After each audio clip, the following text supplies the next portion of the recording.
Hey everybody, welcome back. This is Tommy here again. If you've seen my other videos, you know we're here talking to local creators. And this is all coming from our IndieGoGo project that Eric and myself are doing.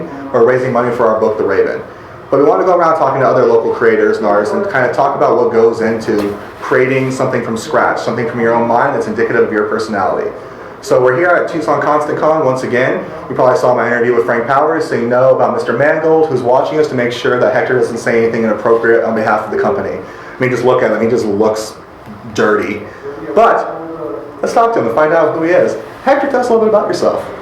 My name's Hector Ceniceros. Say that twice. What? I said say that twice. Yeah, it means ashtrays.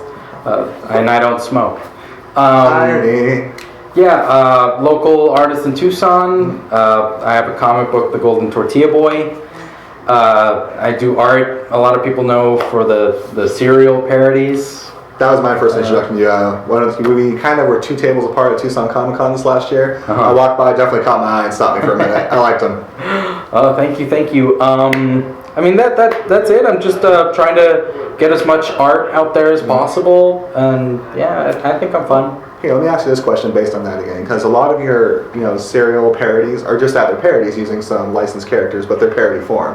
How do you feel about a lot of the conventions starting to crack down more on people using licensed images but trying to stay true to what the original license would entail, as opposed to doing something in parody form like you do? I mean, I haven't. Everyone keeps on telling me, watch it, be careful, but I haven't felt anything real yet. I mean, not from the cons or the people. But again, everyone's always constantly whispering and telling me to be careful. But I'm not really worried because I can always make several other things in the process. And the reason I asked that question is because looking at your stuff, it definitely is in parody form. Like, Frozen Flakes, for example, using some of the characters from Frozen. To me, that's hilarious. That's exactly what parody is. I mean, if someone sends you a letter, they should be sitting into Saturday Night Live every week.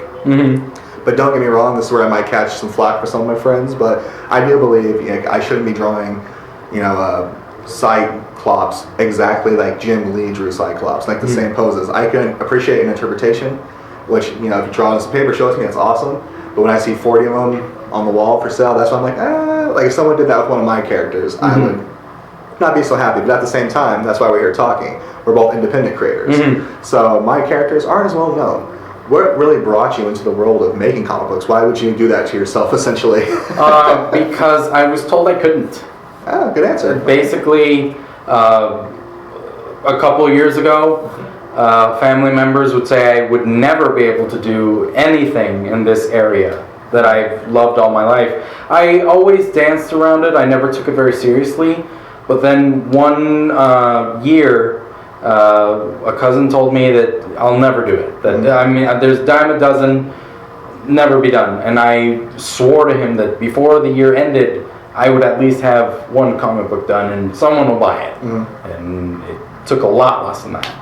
And I don't think someone like, I'm sure that Jim Lee or, Robert Kirkman, Rob Liefeld, all these people, when someone buys their comics, they go, oh, cool. But they've also probably been so jaded over the years having signed so many. I once asked Todd McFarlane of the 5 million copies of Spawn that were sold, how many has he signed? He's probably just north of 3 million. Wow. But when someone buys your comic as an independent creator that's not available in hundreds of thousands of copies across the country, how does that make you feel? And do you remember selling your first book? Of course, and overjoyed. I mean, it's amazing. It's a feeling that it's basically indescribable because it's so great. It's just like, wow, someone cares for something that I put some time into it, and thinking that no one would. And And as comic book fans, there's so many books that if you just show me a cover, I can tell you who's the penciler, who's the inker. But the average person probably can't do that. So when we buy like a copy of Superman or Batman or what have you, we're buying that character. When you're buying an independent creation, you're buying a little bit about that person. That's always a big thing for me. Because one of our big focuses for this IndieGoGo is, I really hope that the 7-year-old character that we brought back is going to be someone's first comic.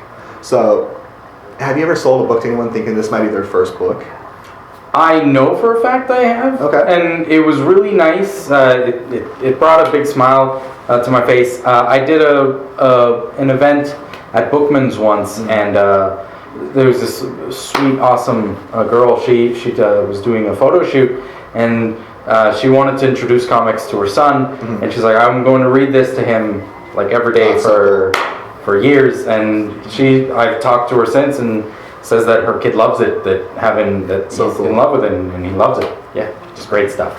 Well, for you and yourself, like I know you're working on a project right now with a mutual friend of ours, Logan Noggle, and he's done a really cool book. If you haven't heard about it yet, it's called Beard and Frogs, coming out soon. I know you guys have teased a little bit online. I've seen some of your Instagram posts and some of his shares of it.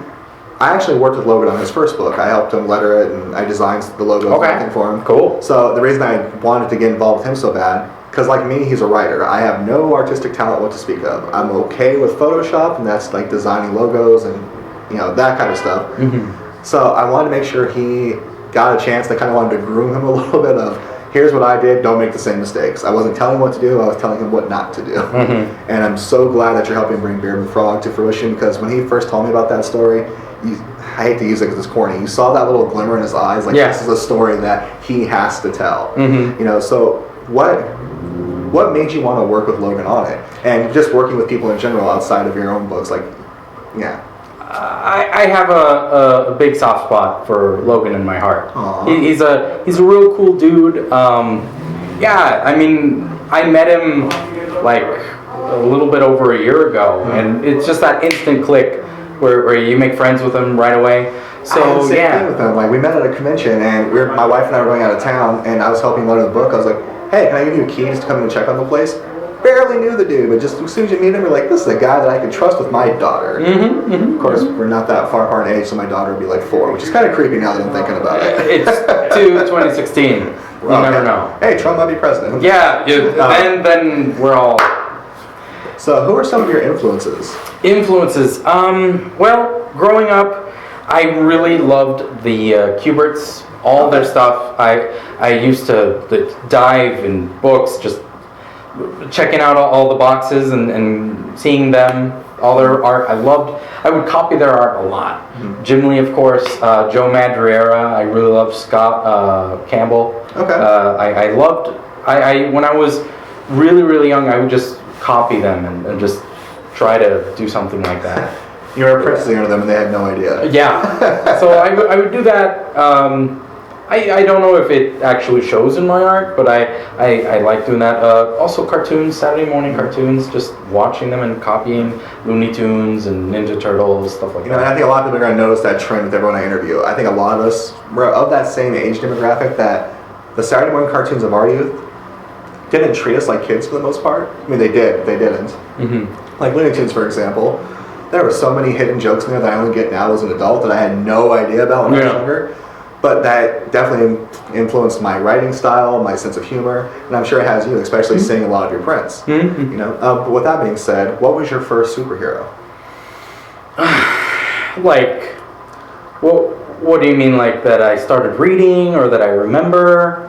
I'd say the first one you remember, because like with me, it was Ninja Turtles. I remember stopping everything, dropping down, and just watching I was going to say Ninja Turtles, and if that even counted, but the Ninja Turtles, all the movies, the toys, they were my first superhero, I would say. Then Batman and Superman came, Spider-Man came really quick, because I would go to the supermarkets with my parents whenever they were buying the food of the week, on the weekend. I would stop at the spin rack and just whatever was there, I would read that. That's how I started my love with comics. I always loved comics myself, and I got out of them for a long time. I'll be honest with everyone watching at home, I'll be honest with you. There was a point in my life, despite how I look now, I was your stereotypical jock. Dear Lord. I couldn't help it. Like, I played basketball, I played, to sports, I was that guy. And I like comics still, but I'm like, oh, yeah, it's a comic book. Yeah, I remember that when I was a kid. I'm not cool. 2009 or 2007, I think it was. Some buddies of mine who were both artists were like, hey, we're heading up to San Diego Comic-Con, you should come out with us. And this is when you could still get tickets, like, at the door. Okay. Like, maybe 80,000 people there, now it's like 150. Walk in, we're just like walking around looking at stuff, and I see a table that says Heavy Metal Magazine. Okay. And there's a guy sitting there. I'm looking at his name, I'm like, oh wait, I know that name. Why do I know that name? This is the guy that created the Ninja Turtles. Okay. So I actually got to sit there and talk with one of my heroes for about 5-10 minutes. And I bought one of the little action figures of him and his buddy Simon, the little mini figures they had. Okay. And I was like, hey, I hate to ask this, but would you draw me a turtle? Thinking he would say no, or like, yeah, my page rate's $1,000, kid. He's pulled out his book and goes, yeah, which one do you want? Since then, I've gotten a couple more. I want to get all 4. But that's why I love comic books and this medium so much. Having been a stereotypical jock, some of my friends have gone on to professional careers in sports, and I'm still friends with them. But I've also seen how someone can be not so nice to their fan base. Okay. Leave me alone, man. I don't have time for this. Every big time comic book artist I've ever met or comic book creator has always been amazing. Like, is that something you've seen too? Because I think more comic book creators have been more down to earth than anyone else, even some of the bigger names. I'm guessing just in the nature of the business, we're just all big softies and just want to just spread all the coolness. I mean, there is occasionally that 1 or 2 that there's that raw apple or like, oh, don't talk to me. Well, I'm too busy, or I can't draw Batman again or whatever. This is my free time.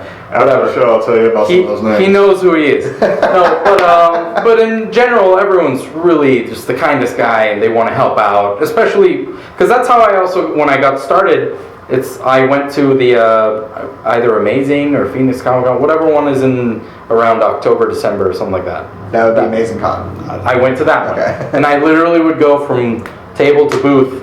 Hey, what can I do? What do I need to do? Who should I talk to? And like in that because I went for 1 day, I spoke and talked to so many people and learned so many secrets that by the next day I did a free event, which was, I want to say, the free comic book day in October. I went to Showtime Cards, and I had like just 4 prints, and they sold out, and it was amazing, and I had a great time. And then I want to do this all the time. How do you balance this life with, like, let's say, as my wife may call it, a normal life? It's hard because you have to dive into it and believe into it. Because not everyone, you have to also believe in yourself. Like, it's just like a dream that you have. You have to work at it. You have to polish it. Because, I mean, not everyone can just sell a couple of pieces of paper and just survive. Right. It's also how much love you put into it. It's just a simple, and people will see it when you're talking about your own work. If you're just like this, sort of, I just draw it and take care of this. So I shouldn't be doing that. Yeah, no, you got to be like, oh my God, look, we'll see this Spider-Man. I put the lines over here, and I did this, and I put that no photos. That font is like the best thing ever, and blah blah blah. And let me tell you, when I chose the red and the blue, I saw them together, and they clicked and whatever. And people like that. I even put music, and I put I give the vibe, give like free things to people, and people like that. I'm very interactive. I tried. And that's something I try to do with my world too. All the books I have, I would love to sell them to every one of you, but I've probably given away as many books as I've sold just because I want our book to be someone's first comic book. Yeah. And sometimes, I know one of my first comic books I ever got was someone that said, hey, is this your boy? Here you go. And that opened a whole new world for me. You never know who you're influencing or who you're talking to and what they may be. How should I word this? How they may influence your life later on. So take the time, be a nice person, don't be a jerk. Don't be like me, be more like Hector.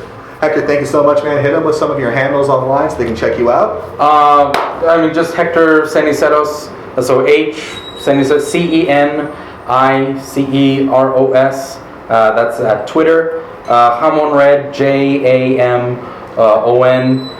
for Tumblr, for Instagram, and I'm also on Facebook. And you can also find me at ConstantCon HQ as well. Constantly.